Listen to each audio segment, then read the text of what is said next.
Shower the people you love with love. Show them the way you feel.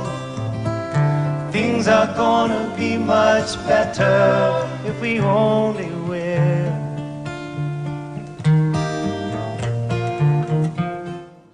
Welcome to a pre-memorial celebration for AvYitz.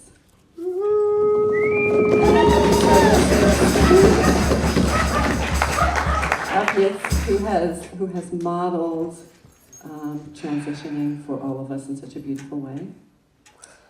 I have to say that when I got a phone call on Friday about this, I was pretty confused because I had never heard of anything like this. And I think it's a pretty wonderful idea. And so I was trying to wrap my mind around what is this? And the closest I could come was a celebration of AvYitz's life and a farewell party. Is that how you say it? Yeah. Perfect. I didn't think about that. So then I started thinking, you know, what are the tasks of this transition for us in Judaism? What are our tasks? So our first task is joy and celebration. Our second task is gratitude, to really find the gratitude that exists in every single moment, and in this moment, I mean, amazing. The third task of this transition is forgiveness, tshuva. Tshuva of things that I may have done to others, intentionally or unintentionally, or that others have done to me, intentionally, unintentionally. And reaching a place of forgiveness about that. And that's more of a private process that we go through individually, not in community, that I know AvYitz has been working through. And then once we do the joy and celebration and gratitude and tshuva, we come to a place of surrender and acceptance, and shalom, and peace, and wholeness, so that we can integrate this experience in a beautiful, healthy way, and our neshama can rise without being tied down on this earth. And so that's my kavanah for today. And what I'd like to do is go through those stages, the stage of joy and celebration, the stage of gratitude, and the stage of shalom, peace and wholeness, in 3 steps. And in each stage, I would like to call up 7 people. There'll be 3 aliyot. Each aliyah, 7 people, 1 minute. I want you, as much as you love AvYitz, this can go on for weeks, and we don't have weeks. So 1 minute, 7 people, I figure that's 7 minutes. In between each person, we'll do a little nigun to keep the sacred space, the sacred container intact. We'll do some brachas, we'll do some beautiful songs along that kavanah, and then we'll go into the ending intentions and gam ki elach, and we'll end with that.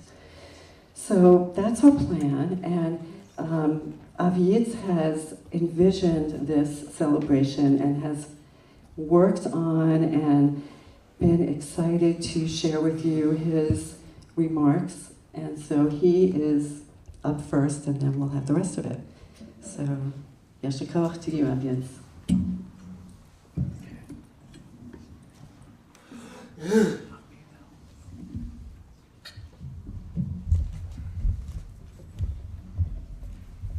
It's me now? I thought you were going to bring people up. Oh, it's me. Well, this is supposed to be Rosey's last stand-up, and I'm sitting. So. It's not for, it's for laziness, and it really feels comfortable in this chair. So I may or may not get up. The first day I was diagnosed, I'll get you guys, set you a little bit in time. The day I was diagnosed, the first thing I did was, you could call it denial, but I don't think it's quite like that. But I got out my iPhone and I started jotting down notes for Rosey's last stand-up. Because all this struck me as is, wow, do I have material now? I may never have better material, nor may I will have an audience who's likely not to turn their backs or walk out. So there's not much of a chance of dying in front of my audience. You know? And will tolerate the puns. So let me first tell you. we need a rim shot guy. So what I want to tell you what this is and what this isn't. You're not going to hear any history or bio of my life. I'm going to miss that memorial service, I think. I have something scheduled. I might be buried or something. Before I'm buried. Yeah. You can ask before or after. So you guys can handle that. People will tell the story. My history, my life will be reviewed. What I see this is this moment, this absolute moment, this very breath, this speck we can't even see in time, as a living chapter in that biography that really makes all the rest irrelevant.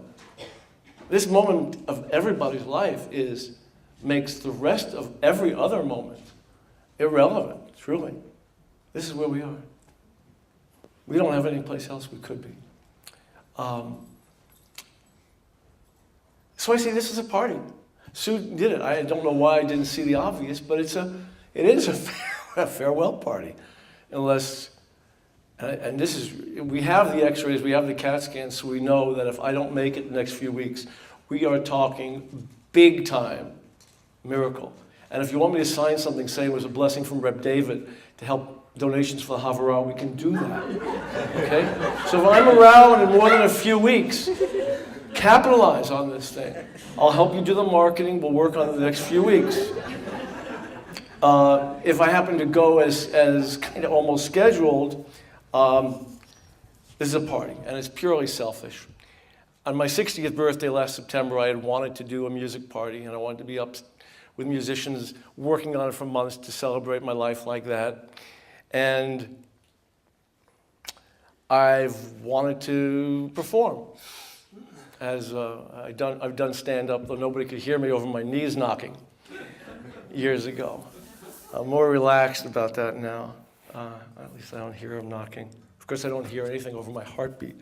And you're not honoring an elder here where you can say, "Hey, you should live to 120. Save it for each other. Okay? Save it for yourselves. I see this as a holy oasis in the here and now. We're not perusing the past or considering the future in any way. I mean, a timeless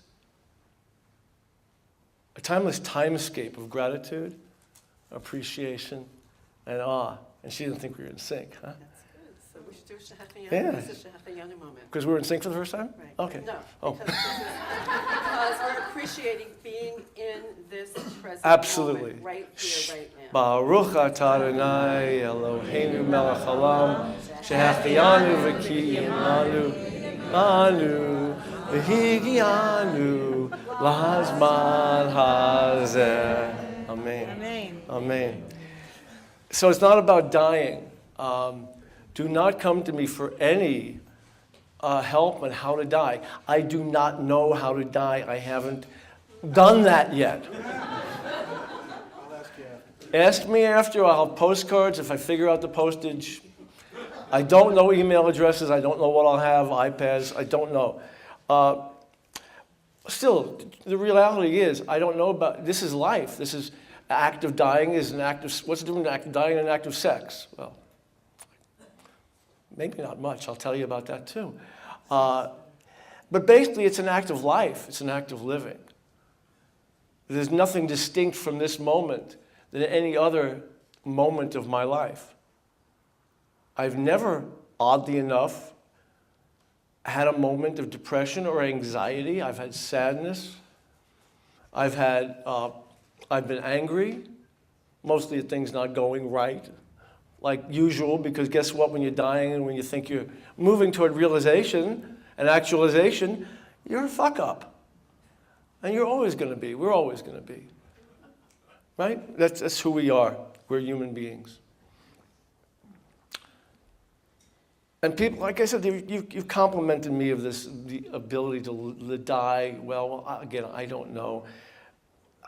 I've just been given a generous gift that I only realize is such a unique gift when I see it reflected in all your faces. Wow, look what you're doing. Look how you're dealing with this with such, not equanimity, with joy, with full life. How do you do that? How do you, and I don't know, except I do know for the last 7 years, thanks to such teachers as I've had in my life, like Stephanie and other teachers who have forced me to grow at a rate I never could have approached, and worked seriously with Tolly and being here now, with Reb Lee Schnitzer, my therapist, and the work I've done, because no history about me, but my kids were estranged from me, my 2 boys. And I dedicated to them years ago the one thing that I wanted to prove to them, that a person can change. So if you can have a witness to them, let them know.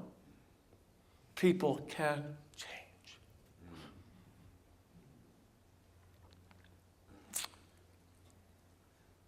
Of course, all this comfort with life does not mean I keep on not thinking every morning that I'm going to wake up kicking and screaming and saying, what the fuck? But I don't even know how to do that.